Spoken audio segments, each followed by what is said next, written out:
오늘 말씀의 제목은 예수 그리스도를 와서 보라, 이 제목으로 은혜를 나누도록 하겠습니다. 여러분, 예수 그리스도를 만난 사람의 특징이 있습니다. 무엇일까요? 한번 생각해 보십시오. 예수 그리스도를 만난 사람의 특징. 여러분, 사랑을 하게 된 사람의 특징이 무엇인 줄 아십니까? 사랑. 사랑을 하면 다 주고 싶다. 물론 그렇기도 한데, 사랑을 하게 되면 끊임없이 그 존재를 말하고 있어요. 맞아요? 틀려요? 사랑하면 누가 묻지도 않는데 계속 이야기. 우리가 예수 그리스도를 만난 증거는 무엇이냐면 끊임없이 그분을 소개하는 것입니다. 네, 그러므로 우리는 2026년을 출발함에 있어서 한 해 동안 우리는 어떻게 복음을 증거할 것인가? 우리에게 복음 증거의 사명을 맡겨주신 이유는 무엇일까? 오늘 기록된 말씀을 통해서 예수 그리스도를 만난 자의 증거, 즉 와서 보라, 이 말씀에 대해서 은혜를 나누도록 하겠습니다. 본문 말씀으로 나아갑시다. 요한복음 1장 35절 이하의 말씀입니다. 또 이튿날 요한이 자기 제자 중 두 사람과 함께 섰다가 예수께서 거니심을 보고 말하되 보라, 하나님의 어린 양이로다. 여러분, 하나님을 아는 지식에서 자라갈 때 믿음이 자라갑니다. 하나님을 아는 지식이 미약할 때에는 믿음도 연약합니다. 그런데 지식이 자라가면 그 자라가는 지식에 맞춰서 믿음도 자라가는 것입니다. 지금 세례 요한이 자기와 함께 있는 두 제자에게 예수님을 소개하는데 어떻게 소개를 하냐면, 얘들아, 지금 저기 거니시는 저분 봐봐. 저분이 예수님 맞지? 근데 저분은 하나님의 어린 양이셔. 지금 이렇게 고백하고 있어요. 하나님의 어린 양, 즉 세상 죄를 지고 가는 하나님의 어린 양에 대해 소개하는 이 지식의 수준은 굉장히 깊은 영적인 수준입니다. 다시 말하면 이스라엘 백성들은 지금까지 어떤 신앙으로 무장되었냐면, 이스라엘 백성들은 메시아 사상이 굉장히 강했는데 그들이 지금까지 바라고 원했던 메시아는 정치적인 메시아였습니다. 왜냐하면 그들은 바벨론의 포로로 끌려가고 북이스라엘과 남유다가 멸망한 그 이후부터 나라 없이 살았거든요. 민족이 다 뿔뿔이 흩어져서 살았어요. 그러면서 수백 년의 세월이 흘러왔죠. 그러면서 그들은 갈망했을 거예요. 우리 민족이 언제 다시 합해질까? 언제 우리는 나라를 다시 찾게 될까? 왜냐하면 사람들은 항상 인생의 삶 속에서 만난 문제를 늘 고민하기 때문에 그렇습니다. 그들은 하나님이 주신 율법의 말씀을 붙들고 이 율법을 항상 현재 내게 만난 문제를 놓고 해석함에 있어서 성경에서 예언된 메시아라고 하는 그 요인을 그들은 항상 어떻게 고대하고 있었냐면, 언젠가 오면 우리를 자유롭게 하겠지? 나라를 세워주겠지? 뭔가 우리에게 좀 자유케 되어지는 그런 은혜를 입혀주겠지? 이런 기대감을 가지고 있었어요. 그러니까 세례 요한이 예수님에 대해서 알고 있던 지식은 어떤 지식이냐면 6개월 차이로 태어난 예수님, 그리고 그들의 부모님은 친척간이었어요. 그때 부모님을 통해서 세례 요한은 예수님에 대해 소개를 받았을 거예요. 네가 엄마 뱃속에 있은 지 6개월이 될 때, 그때 성령으로 잉태되었던 마리아가 우리 집에 문안을 왔었다. 그때 네가 뱃속에서 그 주의 어머니를 보고 얼마나 기쁘고 뛰어놀았는지 아니? 바로 6개월 뒤에 태어난 예수는 그리스도이시다, 메시아야. 이런 지식을 엄마를 통해 교육을 받았을 거예요. 그래서 세례 요한은 자기보다 6개월 후에 태어났지만 그는 그의 앞서 가면서 그의 길을 예비하는 자로, 그리고 예수님을 소개하는 자로 자신의 사명을 감당하기 위해서 어느 날 광야로 나갔습니다.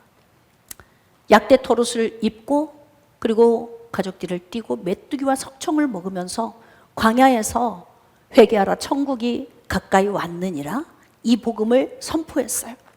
그리고 물로 세례를 베풀었습니다. 많은 사람들이 세례를 베푸는 자리로 나와서 물 세례를 받고 회개하고 천국 복음을 받아들이기 시작을 한 거예요.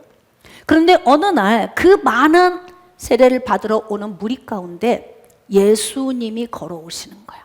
세례를 받으시러. 그러니까 지금까지 알고 있던 메시아, 그리스도, 구약에서 왕이나 제사장이나 선지자에게 기름을 부어서 임직을 했던 그런 의미의 예수님, 뭔가 이 땅에 오셔서 우리를 자유케 해주실 거야, 이 기대감을 가졌던 예수님이 세례를 받으러 오시니까 안 됩니다. 예수님, 제가 당신에게 세례를 받아야 되는데 제가 어떻게 감히 당신에게 세례를 베풉니까? 이 예수님께서 우리가 이렇게 해서 서로 합력하는 것이 하나님의 의를 이루는 것이다. 그러니까 세례 요한이 알겠습니다. 그리고 예수님에게 세례를 베푼 거예요.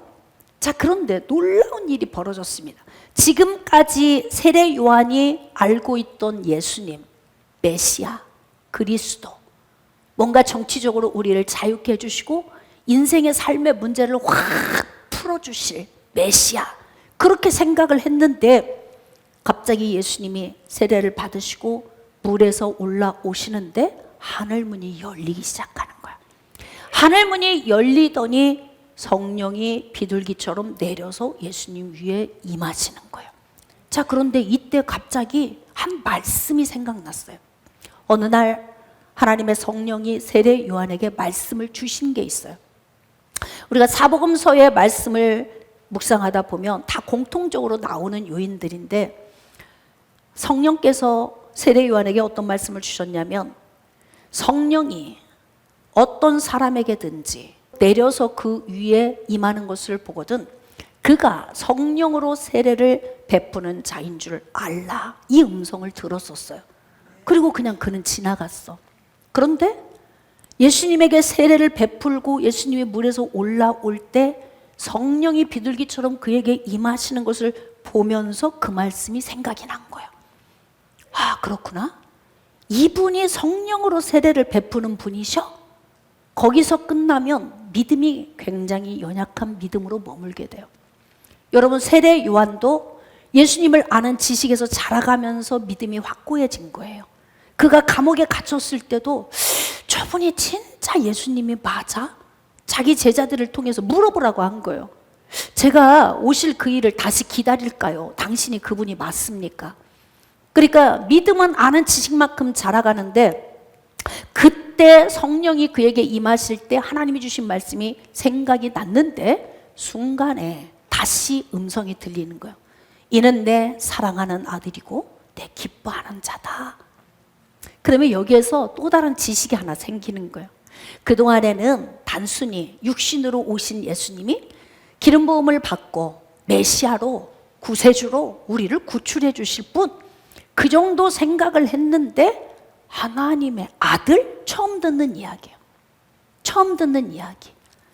여러분, 예수 그리스도라는 이름이 구약에도 오픈되지 않았어요. 그렇죠? 예수님이 하나님의 아들이시다, 이것도 말씀을 통해서 깨달아지는 사람만 구약에서 예수님이 하나님의 아들이시고 예수님을 읽지, 그렇지 않은 사람은 예수님을 읽어내지를 못해요. 그러니까 그들의 지식은 메시아 사상에 굉장히 충만해 있었지만 사실 오신 예수님이 하나님의 아들, 그분이 곧 하나님, 거기까지는 지식이 없었던 거예요. 그런데 세례 요한이 세례를 베푸는 과정 중에 성령의 음성을 들으면서 아, 이분이 하나님의 아들이시구나, 곧 하나님이시구나. 여러분, 존재 자체가 완전 다른 거예요. 육신으로만 보여지는 예수님과 육신으로 오신 예수님이 신이시구나, 하나님이시구나. 할렐루야. 여러분, 예수님은 온전한 인간으로 오셨지만 온전한 하나님이시기도 합니다. 그렇기 때문에 그들이 지금까지 봤던 온전한 인간으로 좀 탁월한 선지자쯤으로 보였던 그분이 온전한 하나님이셨다, 이 지식으로 바뀌어진 거예요. 그러니까 세례 요한은 자기를 자랑할 이유도 없고 자기를 내세울 이유도 없는 거예요. 왜? 내 앞서 가시는 분이 바로 하나님이시다. 그리고 그분은 곧 하나님의 아들이시다. 할렐루야. 그러니까 하나님의 아들이신 예수 그리스도를 바라보면서 지금 두 제자와 함께 있는 세례 요한이 예수님을 그렇게 소개하는 거예요. 얘들아, 저분 좀 봐. 저분은 하나님의 어린 양이셔. 세상 죄를 지고 가는 분이시다. 이렇게 소개를 한 거예요. 그런데 갑자기 요한의 두 제자가 요한을 놓고 예수님을 따르기 시작을 하는 거예요. 여러분, 가치 기준이 달라진 거죠. 지금까지 인간인 세례 요한을 존경하고 따랐는데 이 세례 요한은 예수님의 가는 길을 예비하는 자다. 그러면 본질적으로는 예수님이 주인공인 거죠. 그러니까 이 제자들이 예수님을 막 따라간 거예요. 따라오는 그들을 향해서 예수님이 말씀하시는 거죠. 자, 예수께서 돌이켜 그 따르는 것을 보시고 물어 이르시되 무엇을 구하느냐? 이르되 랍비여 어디 계시오니까 하니. 자, 이들이 따라오니까 원하는 게 뭐니? 너희들이 지금 뭘 원하는 거야? 그러면 여러분 생각해 보세요. 지금 예수님이 그냥 메시아로 오셨고 그리스도이고 그들이 조상 대대로 유전과 전통을 통해서 이해하고 있는 예수님이 아닌 예수님이 하나님의 아들이시고 곧 하나님이시라는 지식을 가지고 있는 이들이 예수님을 따르는 이유가 무엇일까? 예수님을 알고 싶은 거죠. 사랑하는 여러분, 예수님을 아십시오. 교회에 오셨으면 예수님을 잘 아셔야 돼. 그냥 대충 예수님은 그냥 그런 분이셔 이게 아니고 예수님은 하나님의 아들이시고 예수님은 곧 하나님이시고 예수님과 하나님은 한 분이셔. 예수님은 영으로 오신 분이셔. 그래서 성령은 곧 예수님이셔. 뭔가 지식으로 여러분이 알 때 그 지식이 삶에서 적용되어지는 거예요. 그러므로 내가 아는 만큼 삶에서 능력이 나타나는 것이다. 할렐루야. 그러니까 세례 요한도 이렇게 예수님을 아는 지식에서 자라가면서 믿음이 성장되어지는 것입니다. 세례 요한의 제자들이 예수님을 따라올 때 어떤 목적으로 따라왔겠어요? 너무 알고 싶은 거야. 저분을 깊이 만나고 싶은 거예요. 교회 오는 목적은 예수님을 알고 싶어 오는 거예요. 아멘. 예수님을 깊이 만나시고 싶어서 오시는 겁니다. 그래서 이들이 예수님 어디 계세요? 다시 말하면 어디 계시는지, 9월 1동에 사는지, 2동에 사는지, 교회 근처에 사는지, 멀리 사는지 그걸 알고 싶은 게 아니라니까요. 그러면 지금 예수님이 계시는 그 곳에 우리도 같이 가고 싶어요. 그 뜻인 거예요. 그러니까 예수님이 뭐라고 말씀하시냐면 와서 보라 그래. 와서 보라. 내가 기거하는 곳이 너희들이 지금 궁금한 거 아니지? 내 주소가 궁금하거나 내 집이 몇 평인지 내가 어떻게 사는지 궁금한 게 아니야. 너희들은 지금 내가 궁금한 거잖아. 그러면 어떻게? 와서 보라. 여러분, 사복음서에 예수님의 그 행적에 대해서 기록된 말씀을 보면 거의 대부분 예수님께 나온 자들이 회복했어요. 정말 많은 사람들이 예수님께 나왔어요. 각종 병든 자, 마음이 아픈 자, 몸이 병든 자, 또는 모든 약한 것, 모든 병을 가지고 또 귀신 들린 자들 또한 예수님께 나왔어요. 와서 예수님을 본 자들이 치료를 받았어요. 예수님은 가끔 어느 가정에 들어가셔서 신방하시고 고쳐주시기도 했지만 사역의 거의 대부분은 예수님께 와서 예수님을 바라보고 예수님께 손을 대었던, 예수님께 간구를 했던, 예수님께서 보시고 긍휼히 여기셨던, 예수님께 와서 예수님을 본 자들이 회복을 한 거예요. 그래서 예수님이 지금 뭐라고 말씀하시냐면 와서 보라. 내가 어떤 존재인지. 자, 그래서 요한의 두 제자가 예수님을 따라간 거예요. 예수님을 따라가서 예수님의 처소에서 그곳에서 같이 시간을 보내는데 막 이상해. 예수님이 옆에 딱 있는데 뭔지 모르겠는데 그동안 느끼지 못했던 행복이 막 밀려오기 시작해. 오늘 여러분 우리 찬양했잖아요. 이제 아버지의 집으로. 이제 아버지의 집으로 이제 영원한 안식처로 돌아와 눈물을 흘리며 엎디어 오 주여 나를 받으소서.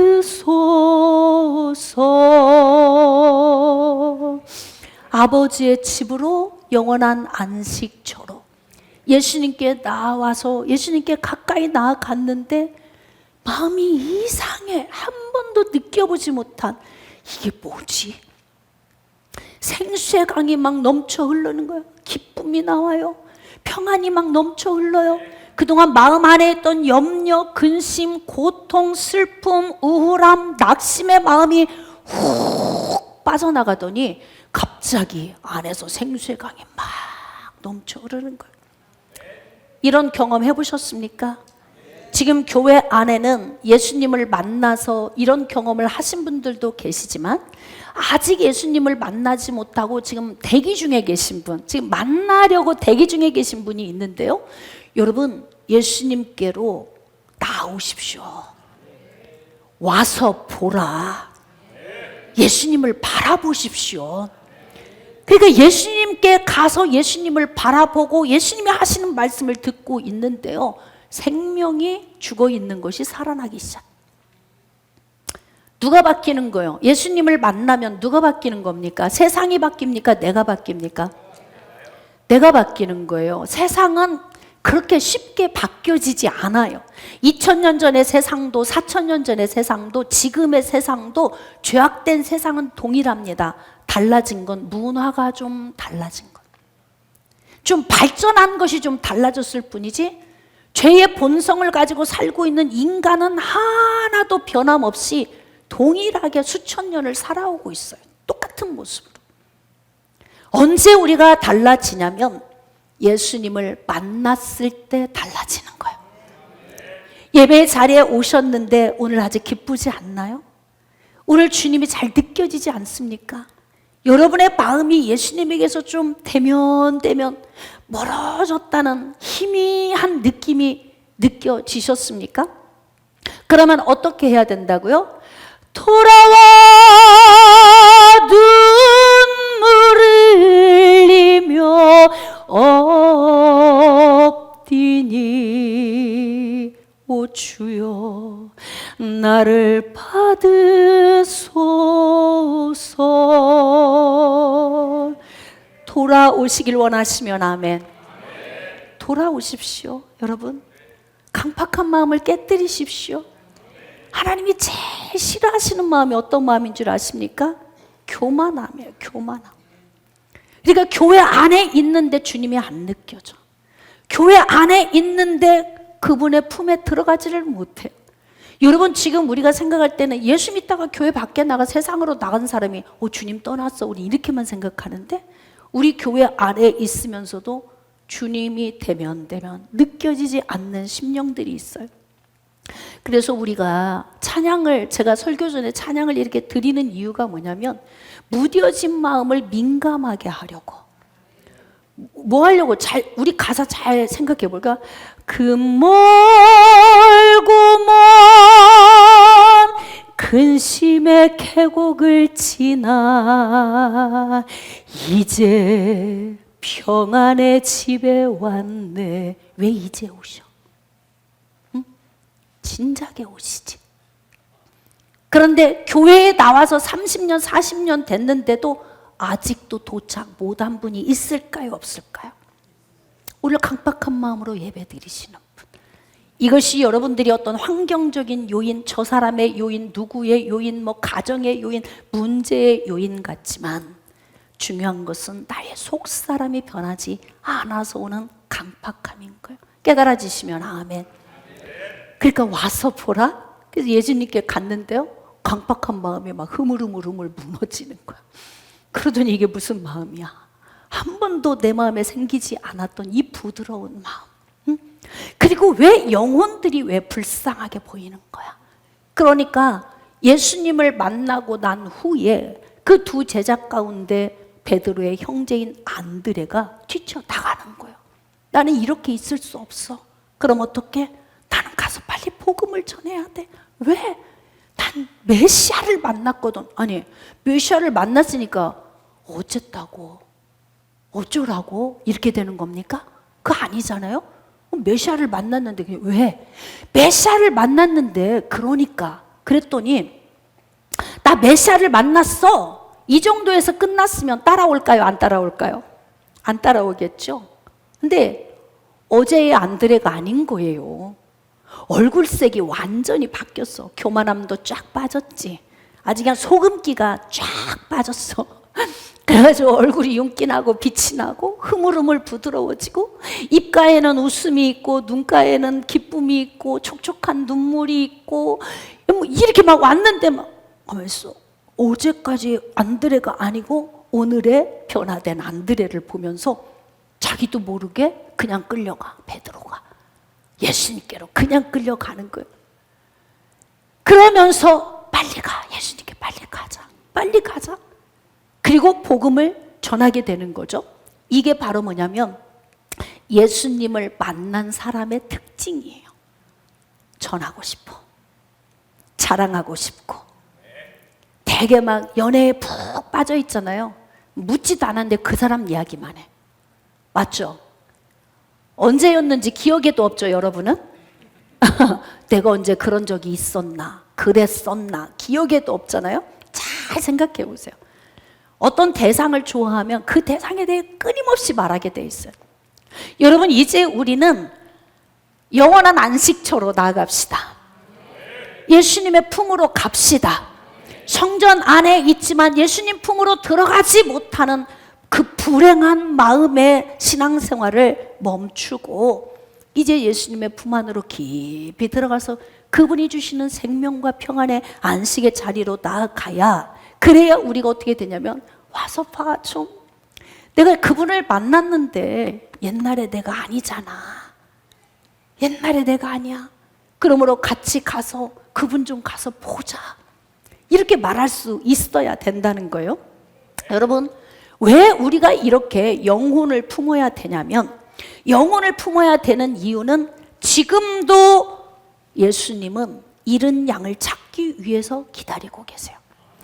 예수님이 양으로 이 땅에 오신 이유가 뭐예요?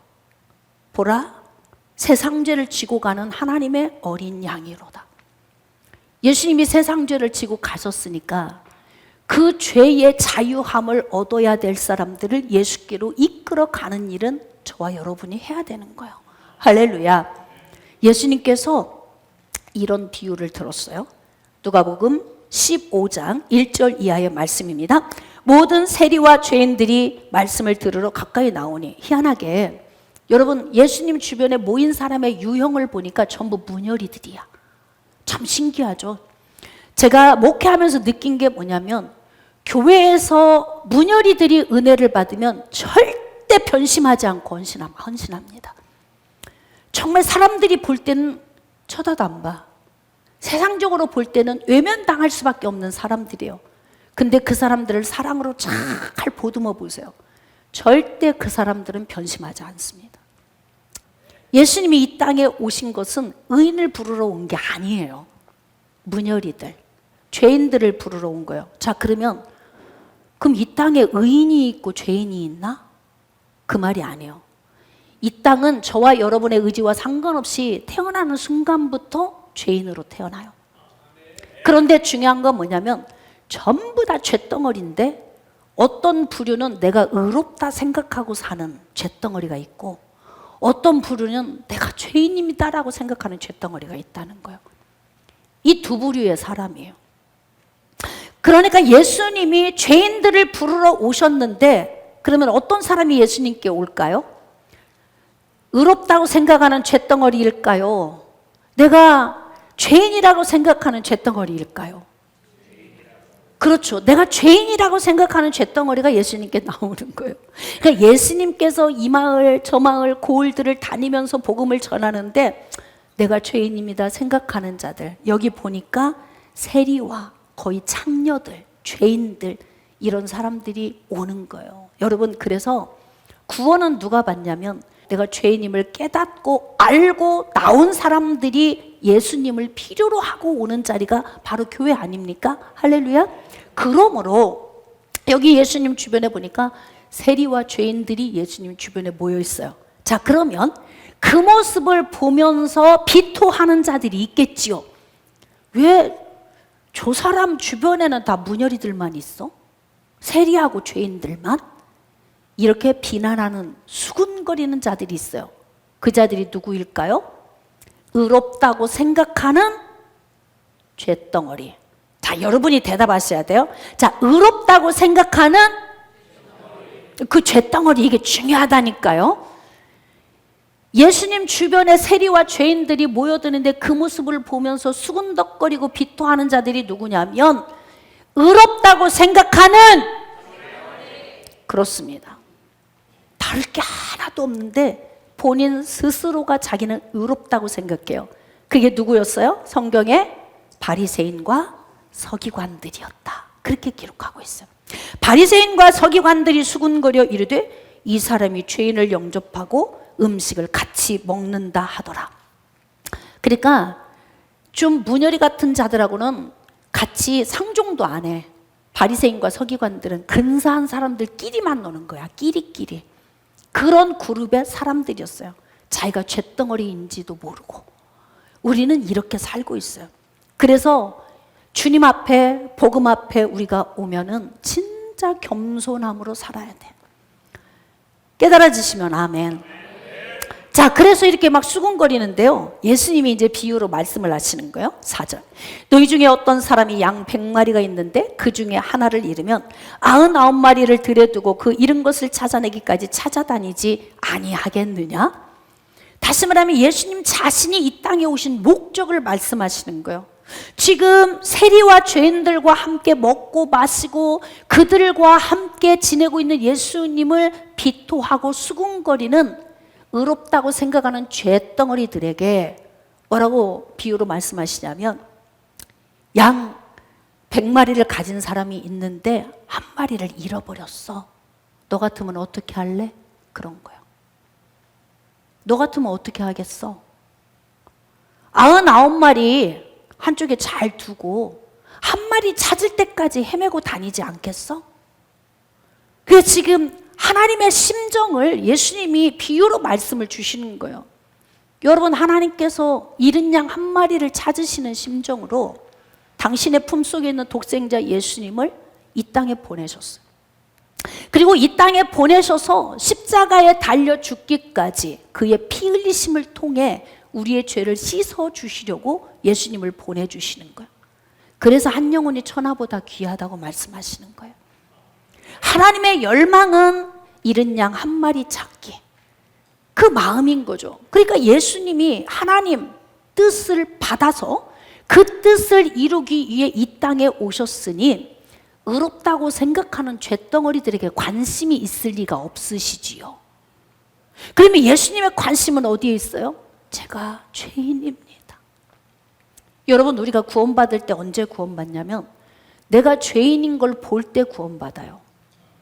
내가 죄인인 걸 볼 때 영접이 되는 거예요. 예수님이 필요합니다. 내가 더러운 죄인입니다.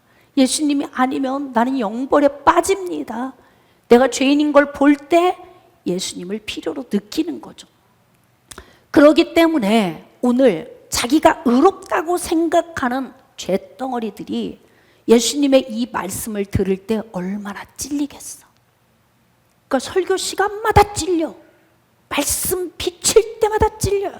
안 깨져서 그런 거라니까. 그게 환경적인 요인일까요? 누구 상대적인 요인일까요? 내 속에 강팍함이 안 무너져서 그러는 거야. 강팍함이 무너지지 않은 바리새인과 서기관들이 막 수근수근 하면서 예수님을 비방하고 있잖아요. 이 예수님은 나는 잃은 양 한 마리를 찾는 그 심정으로 죄인들을 부르러 왔다. 잃은 양 한 마리. 그러니까 예수님은 뭐냐면 와서 봐. 여러분, 예수님을 영적으로 깊이 체험하고 인격적으로 만나면요, 예수님의 성품이 내게로 들어오는 거예요. 그 진짜 예수님을 만나면 교만할 수가? 강박할 수가? 여러분이 깊이 내 자신을 점검하고 이 말씀을 들으십시오. 신앙생활을 얼마큼 했느냐도 굉장히 중요한 요인일 수 있겠지만 그것보다는 예수님의 성품을 내가 얼마큼 가지고 있느냐. 내가 예수님 성품을 가지고 있지 않으면 와서 봐 그러는데 너나 잘 믿어. 에? 그냥 교만에 찌들어 있지, 막 거만하지, 막 얼굴은 강팍하지, 막 자기 자신만 알지. 이렇게 벌써 보여지는 그 이미지로 예를 들면 내가 예수 그리스도를 전하면 와서 봐. 그럼 누가 따라오겠냐 이 말이죠. 그러니까 가장 먼저 우리가 복음을 전하기에 앞서 먼저 선행되어야 될 게 뭐냐면 내가 먼저 가서 보고 만나야 돼요. 오늘 내가 깨져야 되는 거예요. 할렐루야. 그러니까 그냥 멀고 먼 길고 긴 그냥 인생의 힘겨운 삶을 계속 요철 부위를 오래 가지 마시고 이제 아버지의 집으로 이제 영원한 안식처로 돌아와 눈물을 흘리며 엎디니 오 주여 나를 받으소서. 오늘 찬양하시면서 좀 깨지셨습니까?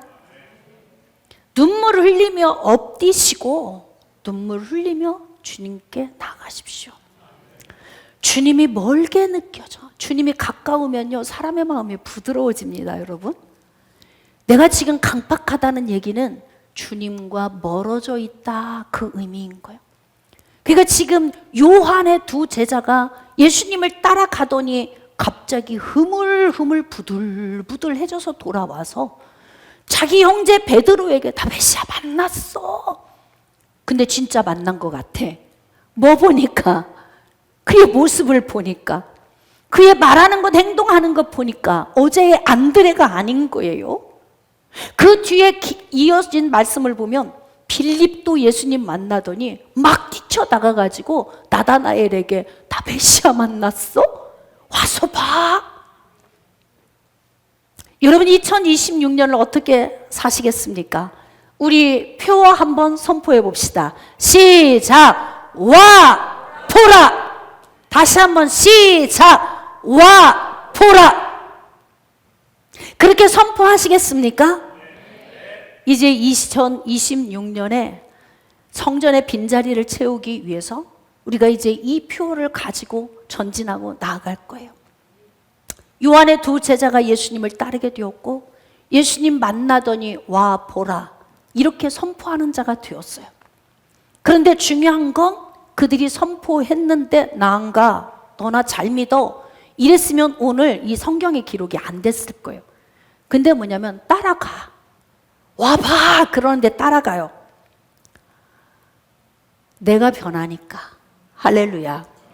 내가 변하니까 비로소 영향력을 끼치는 자가 되어지는 것입니다. 자, 그래서 양 100마리가 있는데 한 마리를 잃어버렸어.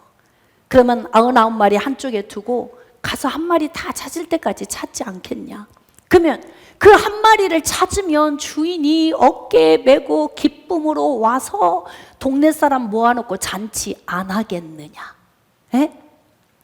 이 말씀을 보면서 어떤 말씀이 깨달아졌냐면 누가복음 15장 11절 이하의 말씀. 어떤 사람에게 두 아들이 있는데 그 둘째가 아버지에게 말하되 아버지여 재산 중에서 내게 돌아올 분깃을 내게 주소서 하는지라 아버지가 그 살림을 각각 나눠 주었더니 그가 나가가지고 외국에 가서 허랑방탕해서 전부 다 탕진해버렸다. 너무 여러분 잘 아시는 말씀이에요. 근데 저는 이때 아버지의 마음을 좀 느꼈으면 좋겠다 싶어. 이른 양 한 마리 찾기 위해서 당신 품속에 있는 독생자 예수님을 이 땅에 보내셨어요. 그리고 그를 죽음에 내어주셨어요.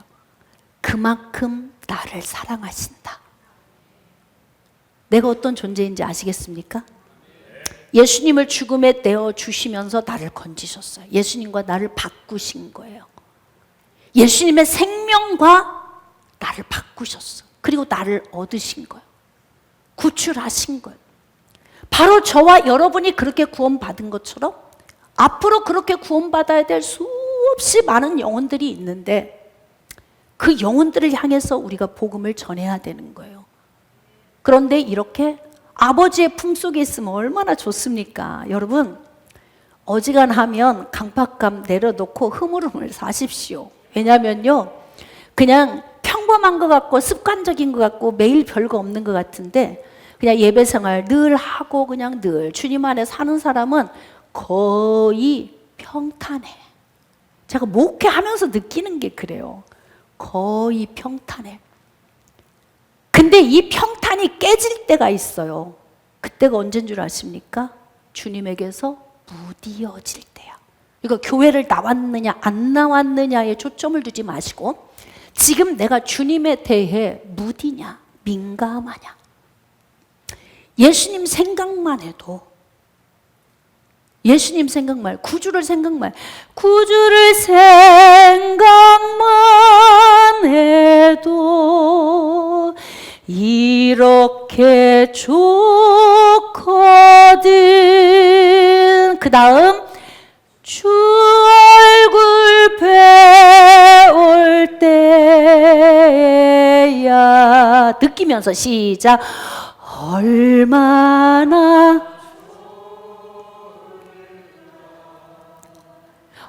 얼마나 이렇게 하셨어요?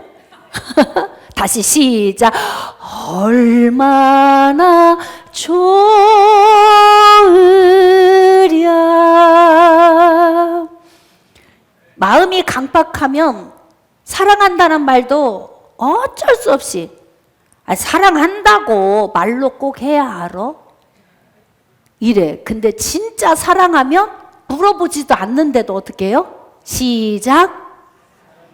더 부드럽게. 안 물어봐도 하잖아. 시작.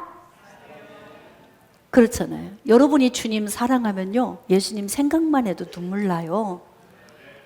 그분 이름만 불러도 심장이 뛴다니까요. 그러나요, 여러분? 그러니까 지금 둘째 아들이 허랑방탕해서 나갔잖아요. 그냥이면 안 나가면 좋은데 하여튼 나갔어요.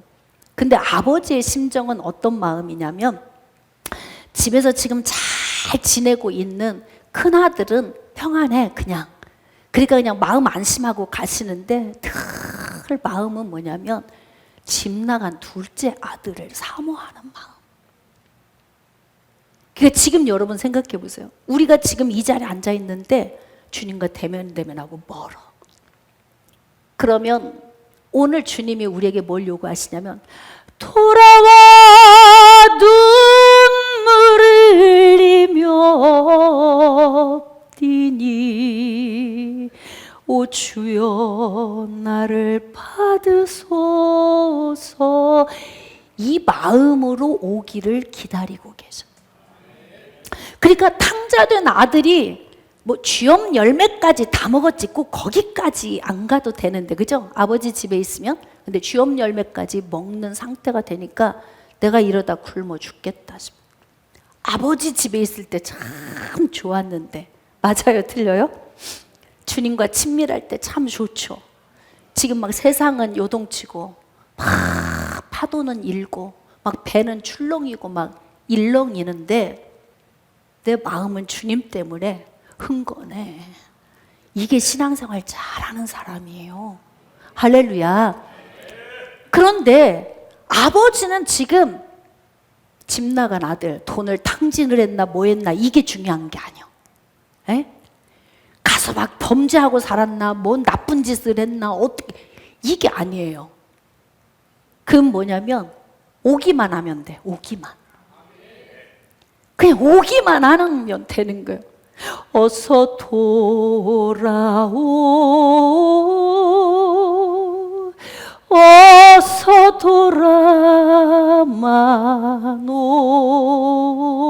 돌아마노. 지은 죄가 무리. 그러니까 어떻게 살았는가에 관심 있는 게 아니에요. 너 돈 다 잃어버렸지? 나쁜 짓 많이 했지? 하나님은 거기에 관심 있는 게 아니에요. 어떻게? 빨리 와. 그냥 오기만 하면 된다는 거예요. 오면 그냥 품어주신다는 거예요. 여러분, 인간은 그래요. 아우, 저 사람 멀리 갔다가 왔잖아. 방황하다 왔잖아. 교회에 있어도 뭐 예배 잘 안 드리잖아. 이거는 우리 개념이야. 인간의 개념. 근데 큰아들은 그러잖아요. 아유, 세상 열심히 일하고 왔더니 막 음식 냄새, 막 송아지를 잡아서 막 볶는 냄새, 찌는 냄새. 이게 뭔 냄새요? 그랬더니 나간 둘째 아들이 와가지고 잔치 벌이고 있어. 속이 뒤집어져 안 뒤집어져. 내 친구 불러다가 잔치는 한 번도 안 해줬는데 세상에 다 탕진하고 돌아온 동생이 왔는데 막 옷 입혀라, 가락지 끼워라, 신발 신겨라, 송아지 잡아라. 에? 그리고 막 잔치를 벌이고 있는데요. 큰아들은 볼 때 막 속이 뒤집어진다. 너는 가만히 있어도 다 네 거고 다 누리고 평탄하잖아. 내가 잃은 자식 얻었다, 쟨 죽었다가 살아났다. 이게 아버지의 심정. 그러니까 예수님께 와서 보라. 예수님이 왜 이 땅에 오셨는지 와서 보고 본질을 보라는 거예요. 여기서 예수님을 통과해서 아버지를 봐야 돼. 하나님 아버지의 열망은 탕자된 저와 여러분을 부르셔서 그분 품에서 누리게 하시는 거예요. 다 탕진했는데 어디가 이쁘다고. 새 옷 입혀라, 가락지 끼워라, 새 신발 신겨라, 송아지 잡아라, 풍악을 울려라. 막. 아버지가 막 기분이 너무 좋으신 거예요. 자, 그래서 여기서 우리가 알 수 있는 거, 초점은 하나. 하나님은 영혼 구원에 초점이 맞춰져 계시다. 우리가 어떤 사람인가, 어떻게 살았는가, 뭘 얼마큼 드렸는가, 이렇게 지금 나는 의롭다고 생각하는 죄덩어리들이 예수님 옆에서 예수님 바라보면서 막 수근덕거려. 왜 저 사람은 맨날 죄인과 세리들하고만 밥 먹고 그들하고만 다녀? 예수님이, 나는 의인을 부르러 온 게 아니야. 의인이 죄인이에요, 의인이에요? 지금 무슨 질문인지 잘 모르시지? 의인이라고 생각하는 그들이 의인이에요, 죄인이에요? 의롭다고 생각하는 죄덩어리라고 그랬잖아요. 나는 이 말씀을 다시 하면, 나는 의롭다고 생각하는 죄덩어리를 부르러 온 것이 아니라 나는 죄인이라고 생각하는 죄인을 부르러 왔다. 야, 이거 기가 막힌 말씀이다, 이거 오늘. 에? 그러므로 사랑하는 여러분, 오늘 아버지의 심정을 받으십시다. 할렐루야. 아버지의 심정을 내가 깊이 받고, 그리고 그 심정으로 나가세요. 뛰쳐나가세요. 그리고 뭐냐면 와서 봐. 와서 좀 예수님 좀 봐. 그러면 예수가 어딨어? 있기는 또 이렇게 나온단 말이에요. 그럼 이제 또 마지막으로 정리해서 여러분이 이제 대답할 수 있는 얘기. 요한복음 1장 1절 말씀에 태초에 말씀이 계시니라. 이 말씀은 하나님과 함께 계셨으니. 할렐루야. 말씀은 곧 하나님이신데 요한복음 1장 14절 말씀에 말씀이 육신이 되어 우리 가운데 오셨다고 기록이 되어 있어요. 그러니까 말씀이 육신이 되신 예수 그리스도이고, 예수 그리스도는 곧 하나님이시고, 하나님은 곧 말씀이시고. 할렐루야. 그러니까 성부, 성자, 성령은 곧 한 분이시라는 거예요. 예수님은 곧 하나님이십니다. 그런데 중요한 건 예수님은 지금 육신으로 우리 가운데 있지 않으세요. 그럼 어떻게 함께 하시는 거예요? 여러분이 나가서 예수님 좀 와서 보세요. 좀 와서 봐 좀. 네. 예수님이 어디 있어? 그럼 여러분이 어떻게 말해야 돼요? 말씀. 예수님 곧 말씀이십니다. 할렐루야. 우리 교회 나와서 단에서 우리 목사님이 선포하는 하나님의 말씀 좀 들어봐. 곧 말씀이 예수님이셔. 이렇게 여러분이 증거하는 자가 되어져야 된다는 거예요. 말씀을 좀 정리하도록 하겠습니다. 여러분, 우리 2026년 한 해 이제 표와 보라. 여러분들이 이제 나가서 예수님과 친밀한 상태에서 예수님을 가서 증거하시면서 많은 영혼들을 주께로 이끌어 오십시오. 그가 어떤 사람인가, 어떻게 살았는가, 어떤 지위가 있나, 명예가 있나, 돈이 얼마, 이거는 우리의 생각인 거지 하나님은 거기에 관심이 없으세요. 하나님은 그 사람이 돌아오기를 원하시는 겁니다. 하나님은 영혼 구원의 초점이 세워져 있습니다. 그러므로 사랑하는 여러분, 영혼 구원을 갈망하고 있는 하나님의 그 뜻을 우리가 받아서 예수 그리스도를 증거하면서 많은 영혼들을 구원하는 통로로 쓰임받는 2026년 한 해가 되어지시기를 주님의 이름으로 축복합니다.